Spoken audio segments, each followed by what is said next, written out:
안녕하세요. 성경을 천천히 읽고 정리하는 느린걸음 성경입니다. 오늘은 마가복음 9장 함께 읽겠습니다. 또 예수께서 그들에게 말씀하셨다. 내가 진정으로 너희에게 말한다. 여기에 서 있는 사람들 가운데는 죽기 전에 하나님의 나라가 권능을 떨치며 와 있는 것을 볼 사람들도 있다. 그리고 엿새 뒤에 예수께서 베드로와 야고보와 요한만을 데리고 따로 높은 산으로 가셨다. 그런데 그들이 보는 앞에서 그의 모습이 변하였다. 그 옷은 세상의 어떤 빨래꾼이라도 그렇게 희게 할 수 없을 만큼 새하얗게 빛났다. 그리고 엘리야가 모세와 함께 그들에게 나타나더니 예수와 말을 주고받았다. 그래서 베드로가 예수께 말하였다. 랍비님, 우리가 여기에 있는 것이 좋겠습니다. 우리가 초막 셋을 지어서 하나에는 랍비님을, 하나에는 모세를, 하나에는 엘리야를 모시겠습니다. 베드로는 무슨 말을 해야 좋을지 몰라서 이런 말을 했던 것이다. 제자들이 겁에 질렸기 때문이다. 그런데 구름이 일어나서 그들을 뒤덮었다. 그리고 구름 속에서 소리가 났다. 이는 내 사랑하는 아들이다. 너희는 그의 말을 들어라. 그들이 문득 둘러보았으나 아무도 없고 예수만 그들과 함께 계셨다. 그들이 산에서 내려올 때에 예수께서는 그들에게 명하시어 인자가 죽은 사람들 가운데서 살아날 때까지는 본 것을 아무에게도 이야기하지 말라고 하셨다. 그들은 이 말씀을 간직하고 죽은 사람들 가운데서 살아난다는 것이 무슨 뜻인가를 서로 물었다. 그들이 예수께 묻기를 어찌하여 율법학자들은 엘리야가 먼저 와야 한다고 합니까? 하니 예수께서 그들에게 말씀하셨다. 확실히 엘리야가 먼저 와서 모든 것을 회복한다.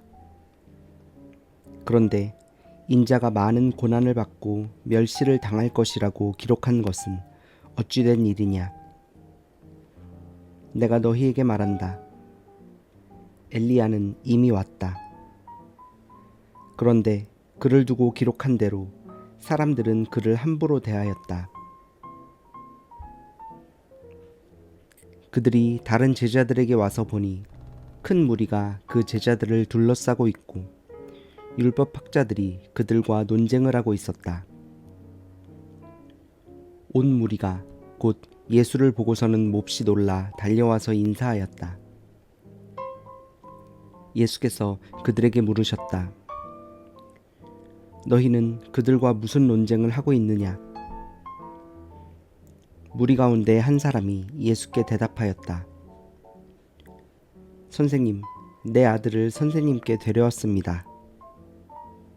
그 아이는 말을 못하게 하는 귀신이 들려 있습니다. 어디서나 귀신이 아이를 사로잡으면 아이를 거꾸로 때립니다.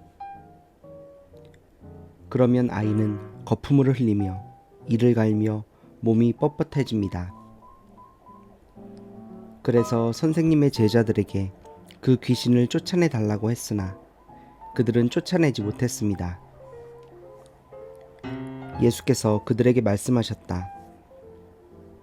아, 믿음이 없는 세대여, 내가 언제까지 너희와 함께 있어야 하겠느냐? 내가 언제까지 너희에게 참아야 하겠느냐? 아이를 내게 데려오너라.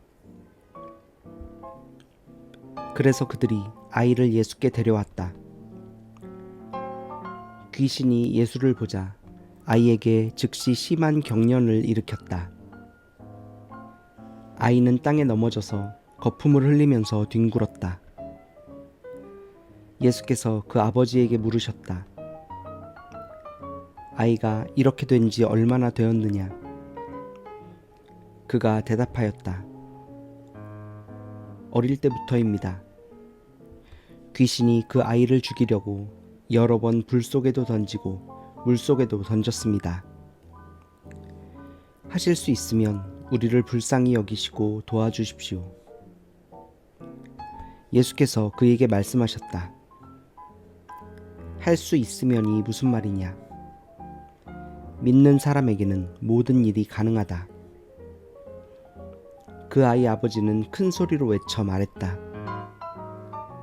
내가 믿습니다. 믿음 없는 나를 도와주십시오. 예수께서 무리가 어울려 달려오는 것을 보시고 악한 귀신을 꾸짖어 말씀하셨다. 벙어리와 귀머거리가 되게 하는 귀신아, 내가 너에게 명한다. 그 아이에게서 나가라. 그리고 다시는 그에게 들어가지 말아라. 그러자 귀신은 소리를 지르고서 아이에게 심한 경련을 일으켜 놓고 나갔다. 아이는 죽은 것과 같이 되었다. 그래서 사람들은 모두 말하기를 아이가 죽었다 하였다. 그런데 예수께서 아이의 손을 잡아서 일으키시니 아이가 일어섰다. 예수께서 집 안으로 들어가시니 제자들이 따로 그에게 물어보았다. 왜 우리는 귀신을 쫓아내지 못했습니까? 예수께서 그들에게 대답하셨다. 이런 부류는 기도로 쫓아내지 않고는 어떤 수로도 쫓아낼 수 없다. 그들은 거기에서 나와서 갈릴리를 가로질러 가고 있었다. 예수께서는 이것을 남들이 알기를 바라지 않으셨다. 그것은 예수께서 제자들을 가르치시며 인자가 사람들의 손에 넘어가고 사람들이 그를 죽이고 그가 죽임을 당하고 나서 사흘 후에 살아날 것이라고 그들에게 말씀하고 계셨기 때문이다. 그러나 제자들은 그 말씀을 깨닫지 못하였고 예수께 묻기조차 두려워하였다. 그들은 가버나움으로 갔다. 예수께서 집 안에 계실 때에 제자들에게 물으셨다. 너희가 길에서 무슨 일로 다투었느냐? 제자들은 잠잠하였다. 그들은 길에서 누가 가장 큰 사람이냐 하는 것으로 서로 다투었던 것이다. 예수께서 앉으신 다음에 12 제자를 불러놓고 그들에게 말씀하셨다. 누구든지 첫째가 되고자 하면 그는 모든 사람의 꼴찌가 되어서 모든 사람을 섬겨야 한다.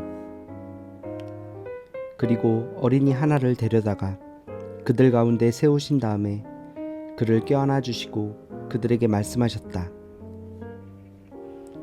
누구든지 내 이름으로 이런 어린이들 가운데 하나를 영접하면 그는 나를 영접하는 것이요 누구든지 나를 영접하는 사람은 나를 영접하는 것보다 나를 보내신 분을 영접하는 것이다. 요한이 예수께 말하였다. 선생님, 어떤 사람이 선생님의 이름으로 귀신들을 쫓아내는 것을 우리가 보았습니다. 그런데 그 사람은 우리를 따르는 사람이 아니므로 우리는 그가 그런 일을 하지 못하게 막았습니다. 그러나 예수께서는 이렇게 말씀하셨다. 막지 말아라. 내 이름으로 기적을 행하고 나서 쉬이 나를 욕할 사람은 아무도 없기 때문이다. 우리를 반대하지 않는 사람은 우리를 지지하는 사람이다. 내가 진정으로 너희에게 말한다. 너희가 그리스도의 사람이라고 해서 너희에게 물 한 잔이라도 주는 사람은 절대로 자기가 받을 상을 잃지 않을 것이다. 또 나를 믿는 이 작은 사람들 가운데서 하나라도 죄짓게 하는 사람은 차라리 그 목에 큰 맷돌을 달고 바다에 빠지는 편이 낫다. 내 손이 너를 죄짓게 하거든 그것을 찍어버려라.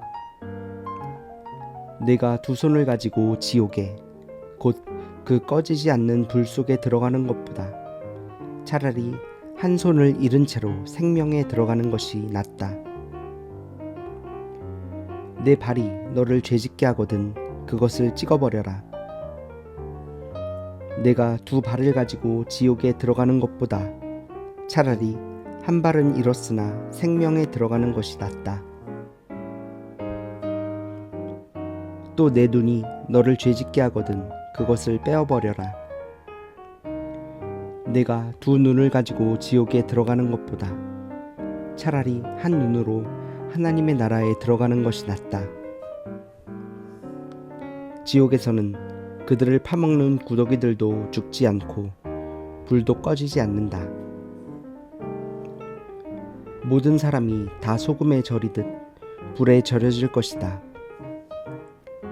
소금은 좋은 것이다. 그러나 소금이 짠맛을 잃으면 너희는 무엇으로 그것을 짜게 하겠느냐?